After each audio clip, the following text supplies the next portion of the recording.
एक मिनट बता दीजिए तो तक बता दिए थे, पता है ना? ये एक क्या बताए थे लाइन चार्ज के लिए और दूसरा किसके लिए बताए थे? खोखले गोले के तहत।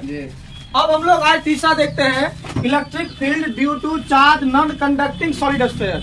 मतलब नॉन कंडक्टिंग मतलब क्या हो गया? अचालक आवेशित अचालक ठोस गोले के कारण विद्युत क्षेत्र। इससे पहले क्या पढ़े थे? खोखले गोले के कारण। अब यहाँ क्या पढ़ रहे हैं हम लोग? ठोस गोले के कारण। तो ठोस गोला के अंदर कुछ ना कुछ तो जरूर होगा, तब ना ठोस होगा रे, ऐसे थोड़े ठोस हो जाएगा वो। तो मान लीजिए यह गोला है, इसके अंदर चार्ज है, तो यह सॉलिड हो गया। क्या हो गया? सॉलिड हो गया।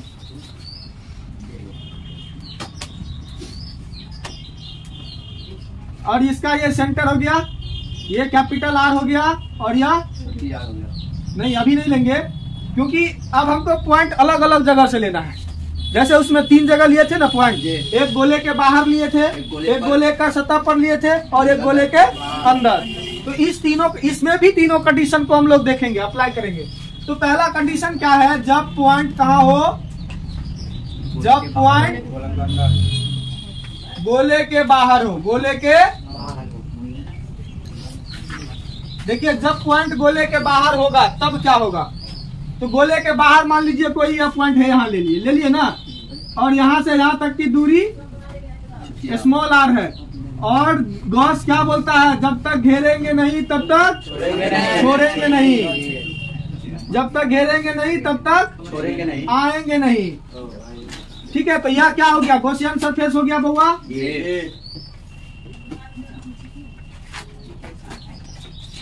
यह गॉसियन सरफेस हो गया ना? अब यह गॉसियन सरफेस की त्रिज्या कितनी हो गई? 8। और यहाँ पर हम लोग क्या ले लेंगे? एक छोटा सा, क्योंकि गोला बनाए हैं तो एक ही सरफेस होगा, और इसके लिए इलेक्ट्रिक फील्ड किधर होगा? बाहर की ओर, और विद्युत क्षेत्र भी, एरिया वेक्टर भी बाहर की ओर। अब देखिए इस कंडीशन में यदि Q बराबर क्या है बउआ? कुल आवेश है। R बराबर ठोस गोले की त्रिज्या, ठोस गोले की त्रिज्या। स्मॉल r बराबर गॉसियन सरफेस की त्रिज्या, गॉसियन सरफेस की त्रिज्या। तब देखिए, तब इस पर क्या आएगा? जैसे घेर दिए क्या आएगा? फ्लक्स आना शुरू हो जाएगा। तब कुल फ्लक्स कितना होगा बउआ? कुल फ्लक्स कितना आएगा? I बराबर इंटीग्रेशन E डॉट ds आएगा ना? तो यहाँ पर देखिए फाई बराबर क्या होगा? E ds कॉस कितना डिग्री होगा? 0 डिग्री, क्योंकि ds और इलेक्ट्रिक फील्ड एक ही लाइन पर है, तो इसीलिए क्या हो जाएगा? कॉस 0 का मान कितना होता है रे बउआ? तो यहाँ हो जाएगा E ds। तो यहाँ पर बाहर कौन आएगा? और यहाँ क्या बचेगा? ds। तो यहाँ फाई बराबर ds एरिया होता है। गॉसियन सरफेस कैसा है? गोला है। गोले का क्षेत्रफल क्या होता है? 4 पाई आर स्क्वायर। इसको इक्वेशन 1। फिर गॉस थ्योरम से क्या बोलता है? कितना फ्लक्स आता है? टोटल घिरा आवेश का 1/ε0। घिरा आवेश कौन है? Q बाय, इसको equation 2 from first and second. दोनों का देखिए LHS सेम है, तो RHS भी क्या हो जाएगा? सेम होगा। तो यहाँ क्या होगा? E गुना 4 पाई आर स्क्वायर बराबर Q बाय ε0। तो यहाँ इलेक्ट्रिक फील्ड का क्या फॉर्मूला निकलेगा? Q by 4 pi ε0 R square. ये इलेक्ट्रिक फील्ड का हो गया जब पॉइंट बाहर हो। ये देखिए जस्ट लाइक पॉइंट चार्ज की तरह बिहेव कर रहा है ना? तो यहाँ लिखेंगे, इस सूत्र से यह स्पष्ट होता है कि चार्ज आवेशित ठोस गोला, आवेशित अचालक ठोस गोला बिंदु आवेश की तरह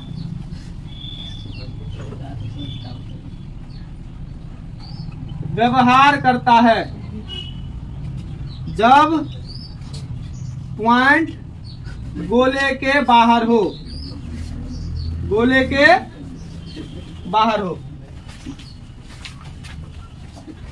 देखिए जब पॉइंट, अब दूसरा कंडीशन नंबर बी, जब पॉइंट गोले के सतह पर हो, सतह मतलब जहां गोला है लास्ट एंडिंग पॉइंट है वहीं पर अब इलेक्ट्रिक फील्ड निकालना है। तो इलेक्ट्रिक फील्ड निकालना है जिसके लिए एरिया वेक्टर लंबवत बाहर की ओर और इलेक्ट्रिक फील्ड की दिशा भी किधर हो जाएगी, बाहर की ओर। एक ही दिशा संभव है। तो यहाँ पर कैपिटल आर और स्मॉल आर क्या हो जाएगा, यहाँ capital R is equal to small R, तब इलेक्ट्रिक फील्ड का फॉर्मूला क्या हो जाएगा, Q by 4 pi epsilon naught capital R cube, R square होगा, आर स्क्वायर होगा, आर स्क्वायर होगा। ठीक है, ये हो गया। अब कंडीशन नंबर सी, चलो यहाँ देखो, electric field due to charge non conducting solid sphere के बारे में कल हम पढ़े थे, मतलब आवेशित और चालक गोले के कारण, और चालक ठोस गोले के कारण विद्युत क्षेत्र को हम लोग पढ़े थे। कंडीशन नंबर ए और कंडीशन नंबर बी पढ़ लिए थे। आज हम लोग पढ़ेंगे condition number C. Condition number C क्या कहता है, जब पॉइंट कहाँ हो बउआ, गोले के अंदर, गोले के अंदर, जब पॉइंट गोले के अंदर हो। देखो जब पॉइंट कहाँ हो बाबू, गोले के अंदर, तो पॉइंट को गोले के अंदर कीजिए। ये मान लीजिए गोला है पहले से है, और यही ना चार्ज गोला है रे, यह चार्ज गोला यही है।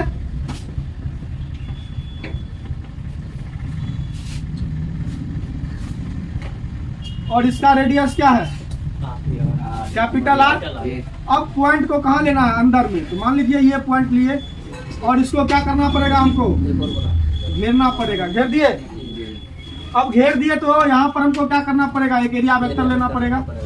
तो ये एरिया वेक्टर बाहर की ओर और इलेक्ट्रिक फील्ड भी बाहर की ओर। अब यहाँ समझिए एक बात, अभी थोड़ा सा पॉइंट के लिए छोटी ये देखिए, इसके लिए क्या है, छोटी आर है। अब यहाँ पर आपको एक चीज समझना है, इस गोले पर कुल कितना आवेश है, क्यू आवेश है। कुल आवेश इस पर कितना है, कुल आवेश इस पर है क्यू। कोई दिक्कत, और इस बड़े वाले गोले का आयतन कितना होगा बताइए तो, क्योंकि पानी किसी गोला में उतना अट सकता है जितना उसका वॉल्यूम होता है, जितना उसका आयतन होता है। मतलब कुल आवेश है कितना, क्यू, और इसका आयतन तब क्या होगा बताइए तो इसको हम लोग Q by 4 pi R cube लिख सकते हैं।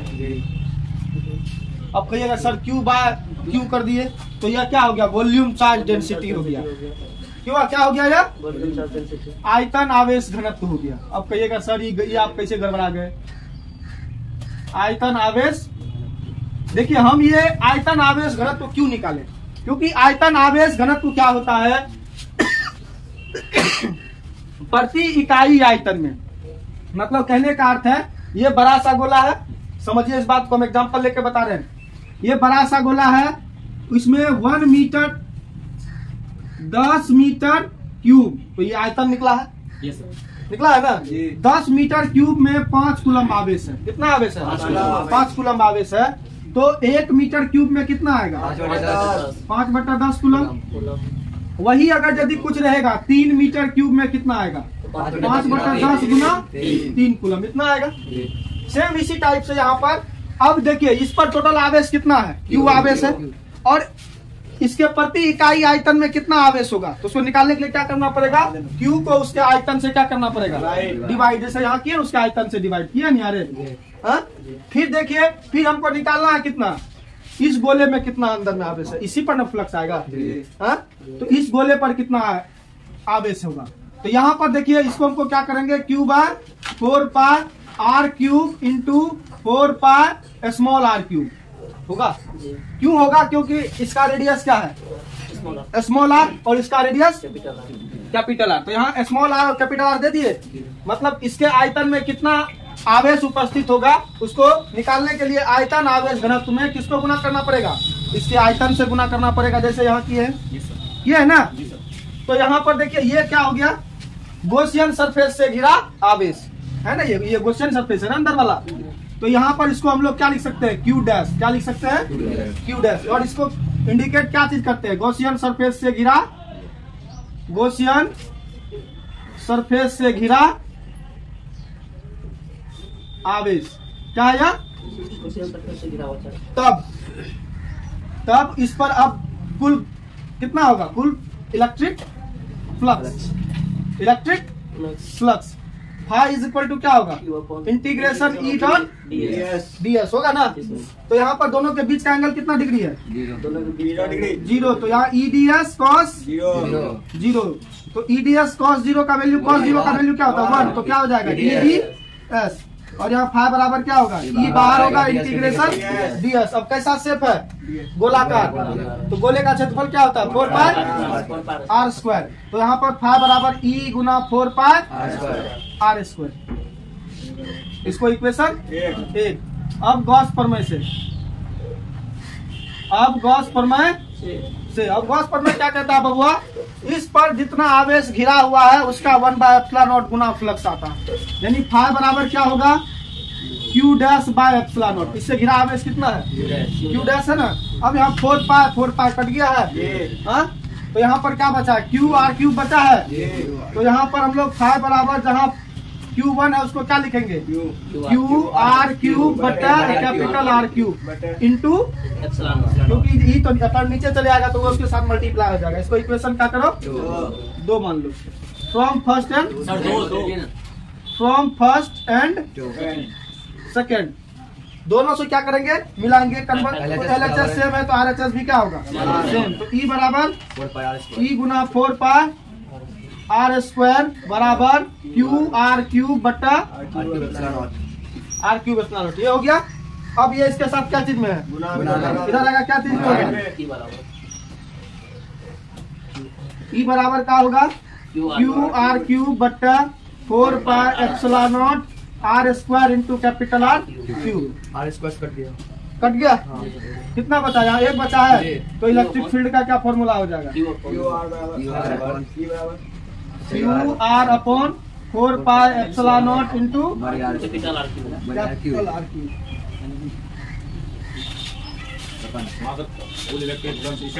बाबू ग्राफ में तीनों का फॉर्मूला पहले हम लिख देते हैं। आप लोग को अच्छे तरीके से समझाने के लिए आप लोग को फॉर्मूला लिख देते हैं। तीनों का फॉर्मूला लिखते हैं। देखिए कंडीशन नंबर 1 का फॉर्मूला क्या था बाबू? E बराबर Q/4 पाई ε0 स्मॉल r स्क्वायर है ना। तो यहाँ देखिए इलेक्ट्रिक फील्ड डायरेक्टली प्रोपोर्शनल नहीं होकर यूनिवर्सली प्रोपोर्शनल किसका होता है? दूरी के वर्ग का स्क्वायर का। दूरी के वर्ग का स्क्वायर के अनुक्रमानुपाती होता है कि व्युत्क्रमानुपाती होता है? व्युत्क्रमानुपाती होता है।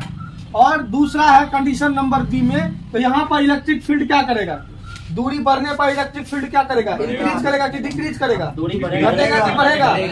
दूरी बढ़ने पर विद्युत क्षेत्र घटेगा, क्योंकि उल्टा है ना। तो यहाँ पर क्या होगा? इलेक्ट्रिक फील्ड डिक्रीज करेगा।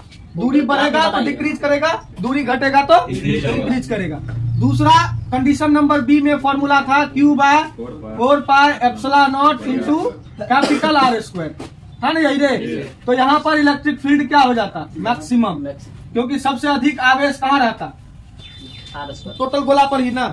फिर तीसरा सी नंबर में अभी तुरंत बताए हैं QR/4 पाई ε0 R³ नहीं बताया है। तो यहाँ पर इलेक्ट्रिक फील्ड देखिए किसका समानुपाती है? डायरेक्टली R का। मतलब R बढ़ेगा तो इलेक्ट्रिक फील्ड भी बढ़ेगा और R घटेगा तो इलेक्ट्रिक फील्ड भी घटेगा। इसका कारण क्या है? R बढ़ेगा तो उसमें आवेश की संख्या क्या होगी? बढ़ेगी। तो आवेश की संख्या बढ़ेगी तो इलेक्ट्रिक फील्ड भी बढ़ेगा। R घटेगा तो इलेक्ट्रिक फील्ड की संख्या क्या होगी? इलेक्ट्रिक फील्ड क्या होगा? घटेगा, क्योंकि आवेश की संख्या भी क्या हो जाएगी? घट जाएगी। तो यहाँ पर डायरेक्टली प्रोपोर्शनल है R का। इसका ग्राफ कैसा होगा बताइए तो?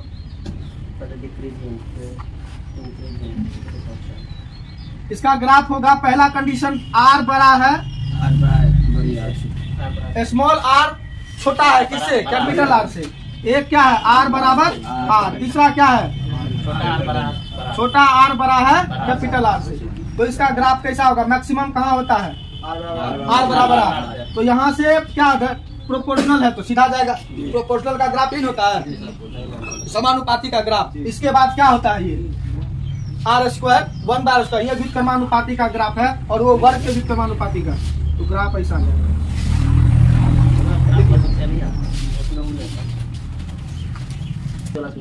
क्या है?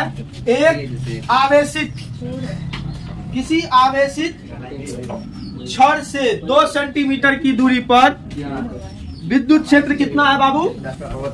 विद्युत क्षेत्र कितना है? 10 पे पावर 4 न्यूटन पर कूलम।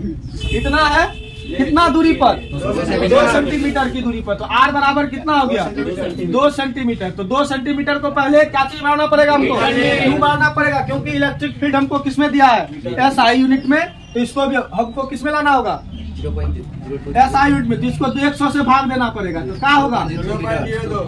2 गुना 10 पे पावर -2। लिख सकते हैं इसको इस टाइप से? लिख सकते ना? 100 का 10 पे पावर 2 ऊपर -2 है ना। चल, इतना ये क्या हो गया? मीटर। तब हम लोग क्या जानते हैं बाबू? लीनियर चार्ज डेंसिटी निकालने के लिए वो रड, किसी आवेशित रड, तो उसके लिए इलेक्ट्रिक फील्ड का क्या फॉर्मूला होता है? Lambda by 2 pi epsilon naught into R. भूल गया है? हाँ? तो इलेक्ट्रिक फील्ड यहाँ हमको क्या निकालना है? लीनियर चार्ज डेंसिटी ना। तो लैम्डा इज इक्वल टू क्या होगा? E गुना 2 pi epsilon naught into R. अब देखिए इसको जो है 2 पाई एप्सिलॉन का वैल्यू हमको पता नहीं है, लेकिन 4 पाई एप्सिलॉन का वैल्यू हमको 1/4 पाई का वैल्यू मालूम है। तो इसमें 2 से गुना करो और 2 से भाग करो। जब 2 से गुना 2 से भाग करेंगे तो ये क्या हो जाएगा? 2 दूनी 4। लैम्डा बराबर इलेक्ट्रिक फील्ड का वैल्यू कितना है? 10 पे पावर 4 गुना 4 पाई एप्सिलॉन नॉट गुना आर का वैल्यू क्या है? 2 गुना 10 पे पावर -2। और नीचे में क्या हो जाएगा? 2 कैंसिल। तो 2 कैंसिल हो गया। तो ये देखिए क्या 1/4 पाई एप्सिलॉन का वैल्यू क्या होता है? 9 गुना 10 पावर 9। वो 1/4 पाई एप्सिलॉन का वैल्यू होता है 9 गुना 10 पे पावर 9। अब ये उल्टाएंगे तब ना ये ऊपर जाएगा। तो ये क्या हो जाएगा? 1/9 होगा। क्या होगा? इसका वैल्यू क्या होगा? 1/9 गुना 10 पे पावर -9 होगा ना। ऊपर जाएगा तो माइनस हो जाएगा। तो यहाँ क्या होगा? 1/9 गुना 10 पे पावर -9 गुना 10 पे पावर 4 में से 4 गुना 10 पे पावर -2। 9 2 11 होता है। 11 में से 4 जाएगा 7। तो यहाँ पर लीनियर चार्ज डेंसिटी कितना बना? 1/9 गुना 10 पे पावर -7 कूलम्ब पर मीटर।